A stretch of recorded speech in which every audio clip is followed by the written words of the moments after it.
Hi, I'm Mike Huxley and this is the Bemusedbackpacker channel. Make sure you stay tuned because in this episode we're going to be talking about the best first time destinations for first time backpackers.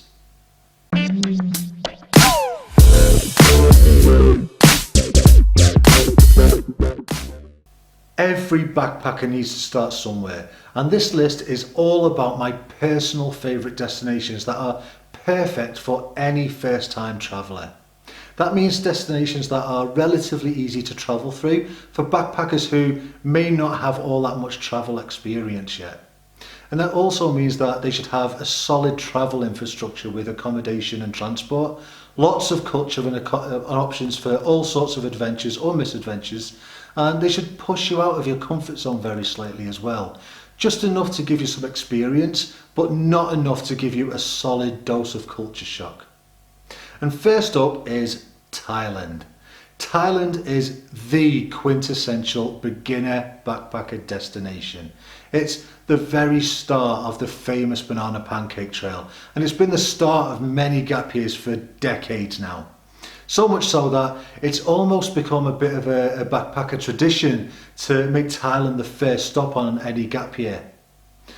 This really is the best balance between exotic and easy. There is a tried and tested travel infrastructure here, a strong backpacker community and plenty of options for adventure.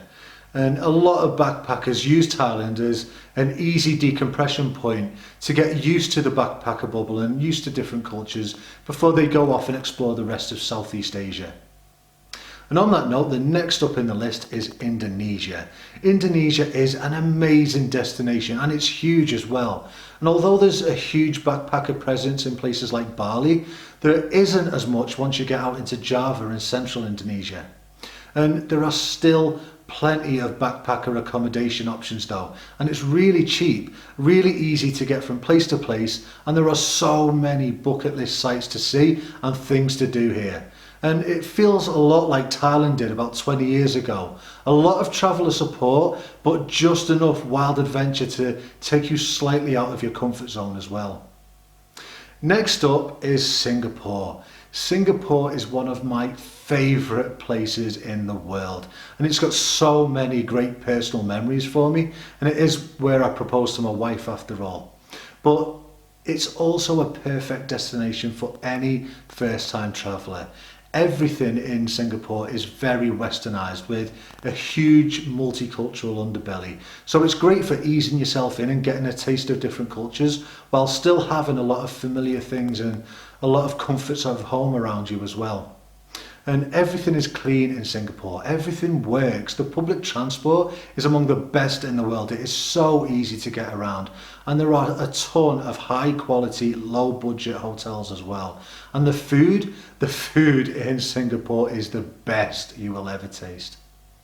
Next up is Australia. Australia is a very expensive country, so it may seem a bit weird to be included in a backpacker destination list, but it's really not. Traditionally, it's the end of the Banana Pancake Trail, and many backpackers come to Australia after Southeast Asia, get a working holiday visa, and then try and extend their gap year for as long as possible. And that means there is a huge backpacker community in Australia and really strong travel infrastructures as well. Plenty of accommodation options at every level, plenty of transport options and plenty of things to see and do. Australia is very easy to travel through and it's a great backpacker traditional destination, and that's why it makes this list. Next up is Peru. In general terms, although there's a well-established backpacker gringo trail through a lot of South America, it's not always the easiest place to travel through for an absolute beginner. So that's not to say that it's hard or difficult to travel through, but personally I'd argue that if you've never travelled before and you don't have much experience, then there can be much more culture shock in the region than any other place. Peru though is the exception to that rule. There is a huge tourism industry infrastructure here with the Inca Trail and Machu Picchu, and that means there's a strong backpacker infrastructure as well. So if you want to explore South America at all, but this is your first time out, then I strongly recommend cutting your backpacker teeth in Peru first. Next up is Spain.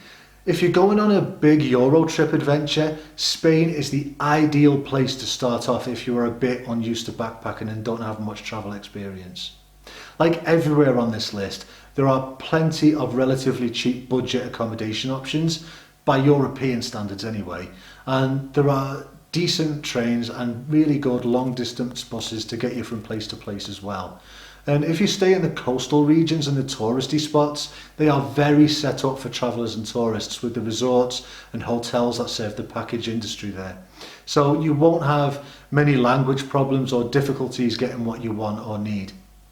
But because you're a backpacker, if you go a little more inland, where many package tourists don't go, or visit less known cities like Granada, you can get a much more local experience as well. You'll be pushed outside of your comfort zone a little with the language and trying to get used to different meal times and things like that, but it won't be anything that you can't handle, especially with a bit of time.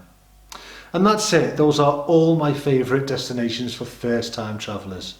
Is there any that you would add personally? Feel free to let me know in the comments below, because I really hope this list inspires all of you to get out there and explore the world.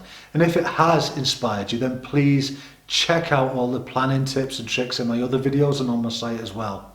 And remember, even if you've never travelled anywhere before, there is no reason why you can't travel to any of the countries on this list and do it cheaply, easily and independently with no problems at all. So that's it guys, thank you so much for watching, and if you haven't already, please hit those thumbs up and subscribe buttons, and if you like what you see and want to support the channel, check out all the good stuff on the website as well, and come and join the conversation on social media too. Links as always are in the description down below. Thanks again for watching, and I will see you next week.